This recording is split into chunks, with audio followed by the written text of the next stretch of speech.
welcome back to another vlog. Ashley and I are heading up to the gym in Virginia, so we are going to do a short lifting Q A and answer some questions about lifting. You know, thought it would be a little fun to ask some questions. Are you ready for the Q A? Yes. Okay. First question. When did we start Olympic lifting? Use the left 3 lanes to continue. And why did we get into the sport? Toward Washington. I started Olympic weightlifting probably it was like 2017, so like 7 years ago. And I got into weightlifting because I was doing CrossFit at the time, and I kind of got sick of cardio. I like lifting better, so that's really why I switched. In about 13 miles, Yes. take the exit. I feel like CrossFit, a lot of people came to Olympic lifting from CrossFit. Oh yeah, for sure. Let me see here. I got into Olympic weightlifting 1 year before her, but then we kind of joined up together. So I started in 2016.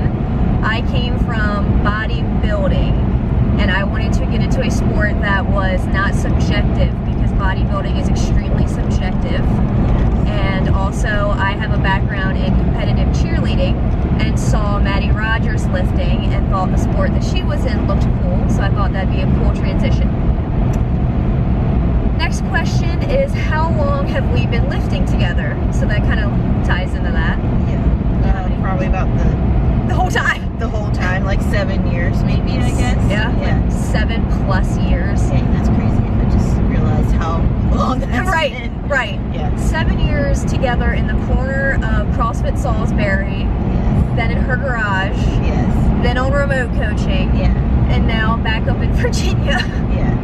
Wild. And we'll probably still be lifting together 10 years from now. Yes.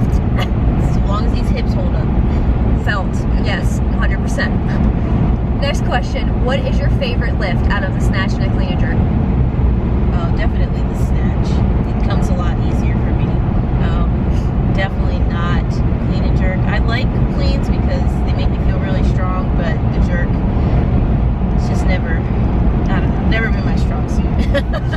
See, that's where we're literally yin and yang, because I'm opposite. I suck at snatching, and I feel like I can figure out clean and jerks better. Yeah. So it's kind of funny that we always kind of flip-flop in opening weights. Like, she'll always be opening up before me in snatch, and I'll always be opening up before her in clean and jerk. Yes. And somehow we end up in the middle.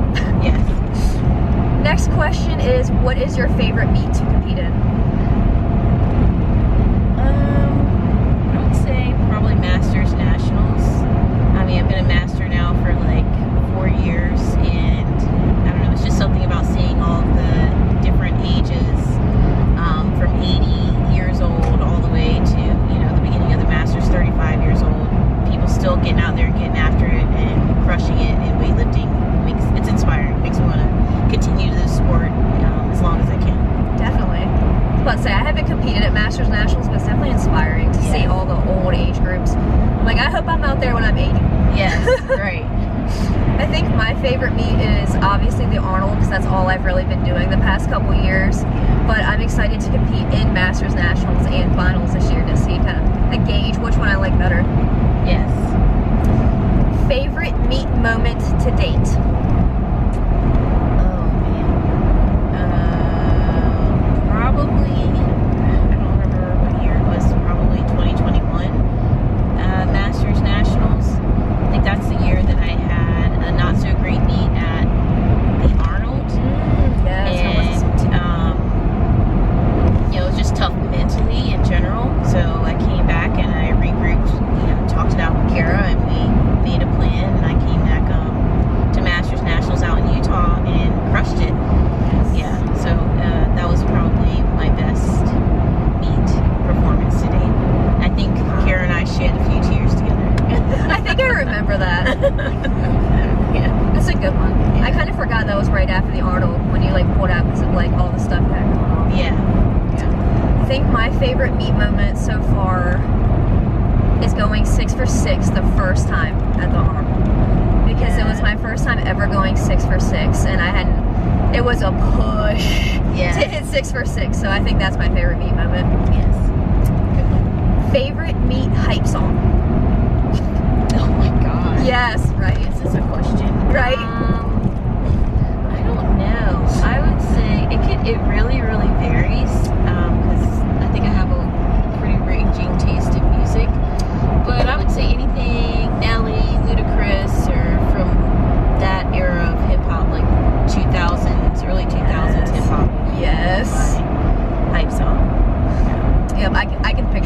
like very clearly too.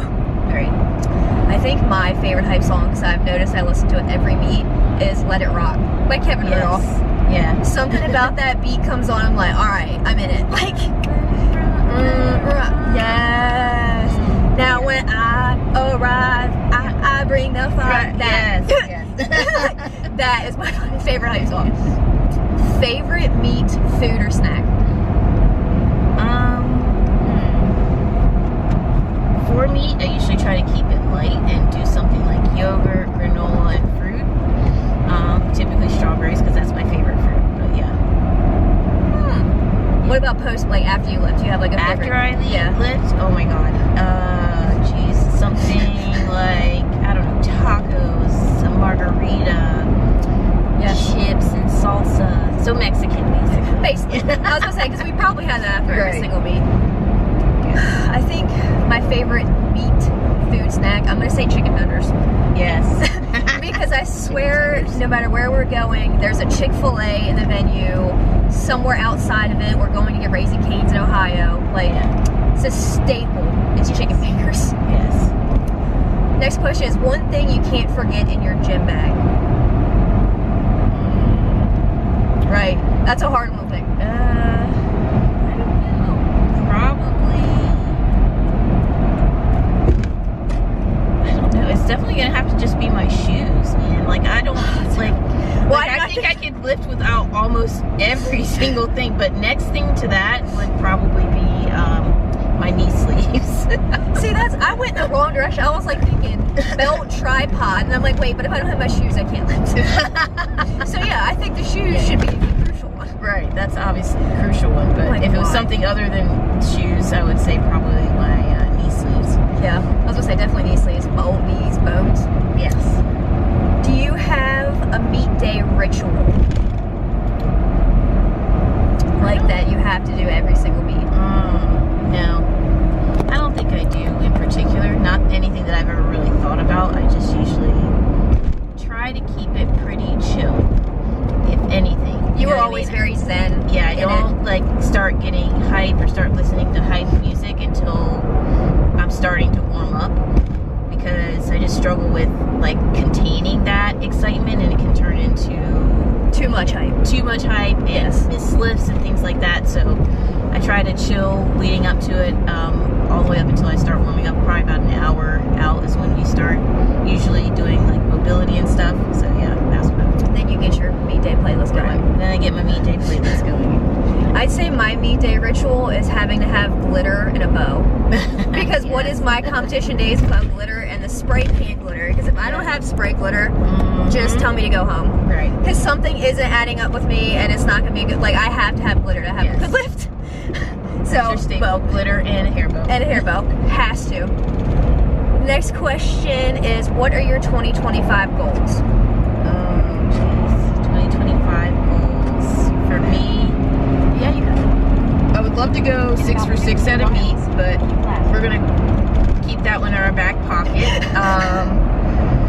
Other than that, it just stay healthy and mostly injury-free for the year, and be able to compete in the two meets that I have planned to peak for, which are Masters Nationals and AO Finals in December. Right, and I feel like our goals are literally exactly the same. It's literally to make it to Masters Nationals and Finals and compete in it injury-free. Yes. Like, that's all we need. Because I think we're both qualified for both of these meets, aren't we? Yes. Yeah, so it's just have to actually make it to the meets and compete injury-free. Yes. Train and compete injury-free if we can. Yes.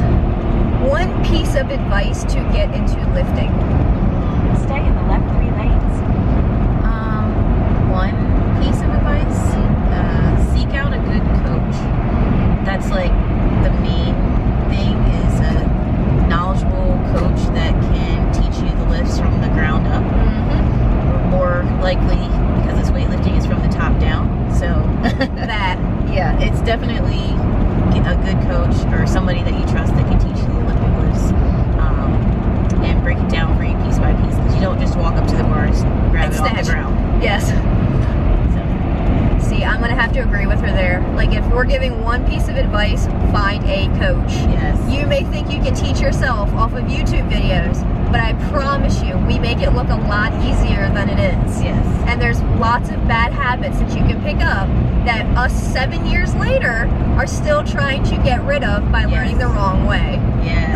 Oh my gosh, definitely. That's why she said, find someone you trust. Yes. One piece of advice for newer lifters. I would say be patient and give yourself grace, which kind of go hand in hand. Like, meaning just don't be too hard on yourself. You know, this is a sport. It's most of us are doing this, you know, as adults that either played sports or didn't play sports in the past, and it's not a job. Correct. It's for fun. So remember that. Yeah. It's for fun. It can be hard, it can be challenging, but just remember, weightlifting, you're doing it for fun. I'm going to echo what she says. Give yourself grace and know that this isn't built, or it wasn't built in a day. Right. You can spend years chasing 1 single kilo to put on your total. Yeah. And this is a very mentally tough sport. Yeah. So make sure you also have a support system like we have each other. Right. We have very wonderful husbands that understand what we're doing. Also, our husbands don't lift. I think that's another crucial thing, that they're very good at just like hyping us up, being our #1 fan, making sure we're supported. I think that's important too, to have a good support system. How do you stay motivated when you have tough, bad lifts?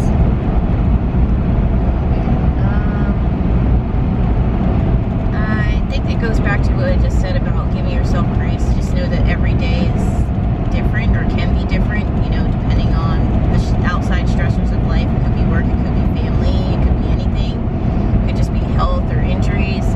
You know, just take it one day at a time. You know, if you're not feeling great today, back off on your percentages or whatever, and do what you can to get some solid quality lifts in. Yes, that's a good one. My advice, I don't know if that was my advice, or motivated, how I stay motivated, is know that today doesn't dictate tomorrow, Yes. and live to lift another day. Oh, yeah, we say that all the time. Yes. I've said that a lot. Like, even if one lift, even a week lift or a month is going bad, it can turn around, things will feel better. It's like you just kind of keep showing up and know that there's going to be tough times. Like I said, it's very mentally tough. Yeah. And don't run yourself into the ground to make something happen. If like you need a 1 RM that day, if it's 70%, that's your 1 RM for the day. Yes. Like that. If you couldn't do weightlifting, what sport would you do instead? Oh my god. I don't know. What sport would I do next? I asked her this earlier and she said cornhole. So she doesn't want to say cornhole now. No, I don't want to say cornhole now, but because I really don't give.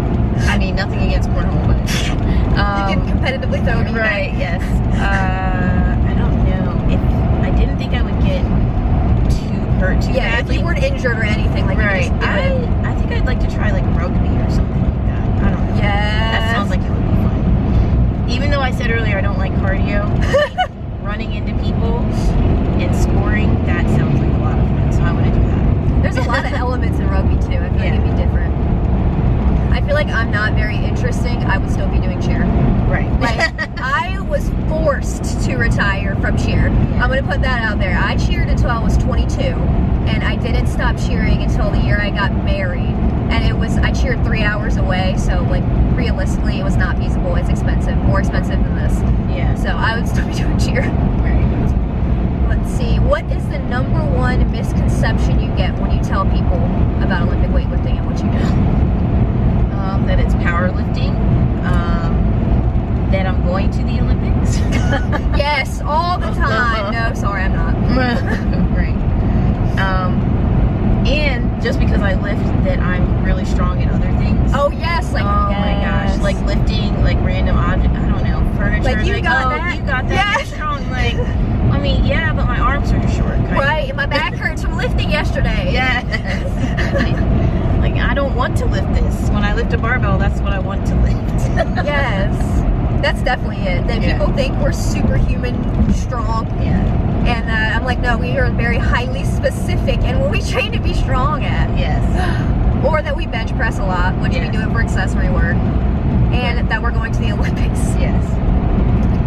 How has weightlifting helped you improve your life career outside of the gym?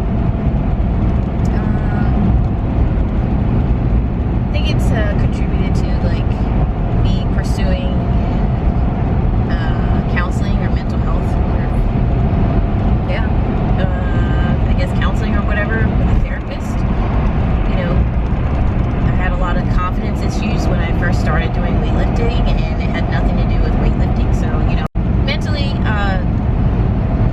you know, I was just struggling a little bit with weightlifting, and then I figured out, hey, you know, maybe it's not weightlifting that's causing this issue. And that's kind of why I said it's not your job to be great at weightlifting. It just kind of comes with the territory if you train hard and, you know, put the time in. So, yeah, I think that weightlifting kind of just highlighted that I need to get my mental right so that I can be a good weightlifter, which is what I wanted, and I can be a good person also in my personal life outside of that.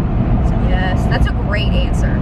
Like stuff that you wouldn't think of about mental health and how much that affects inside and out of the gym. right, yes. I think weightlifting outside of the gym has helped me be more patient. And I think I have to be patient in the gym for kilos and strength to come back. And I think like I didn't have a lot of patience outside of the gym. And I think I've been giving myself more grace with other things and more understanding. Yes. And I think that's been good for me because I'm very high strung and I think it's definitely brought me down a notch. 2 more questions. They're easy ones. Morning or night lift? Like, would you rather lift in the morning or lift at night? I don't know. You're talking about like morning at like 8? Because if it's like before 10 a.m., no. But after 10 a.m., sure. That would probably be preferred. Mid-afternoon. Night is a definite no, I think. I would say probably morning. Morning if it's like mid-morning. See, I would probably pick mid-morning, but if I had to pick between the two, I'm going to pick night just because my best meets have been at night. Oh, well, there you go. Right? Like, the last Arnold I lifted at 8:30 at night and somehow had most best meet I've had. Yeah. Yes. So, I'm going to pick night. Last question is hot or cold gym? I don't know. I'm going to have to go cold. The only reason I say cold is... Shock. I don't know. The only reason I say cold is because then I can probably peel off layers. But hot, But then I don't. what? I'm not super comfortable with being in like a sports bra or whatever. So That I don't makes know. And I sense, get okay. overstimulated by sweaty clothes being on me sometimes. So That makes sense. Okay. I don't know. That's the only. And I hate the cold. That's why she's surprised because I I am don't surprised. like the cold. But if I had to choose, I'd probably say cold when I can peel off layers. Wow. I would have not thought you would have picked cold. Being we live on a propane tank in her garage. Right. Oh, see, I'm picking hot because, like, I'm stripping off layers. I'm chalking up. I'm Yeah. living in towels. I feel like in cold, I feel so crickety and crunchy, True. and I can't get my body to move. I feel like an ice cube. That's cute. Oh man. I had to end the questions with something that's to the point. Yes. But that's all the questions that I had written down. I had like 18 or so questions for this Q&A. Yeah. Video turned out a little bit longer than I would want, but I think it's going to be a good Q&A. If you stuck around this long and listened to both of our yapping of our answers, thanks for listening and following, and we appreciate it. And we are going to go ahead and get to the gym and see you in the next YouTube video.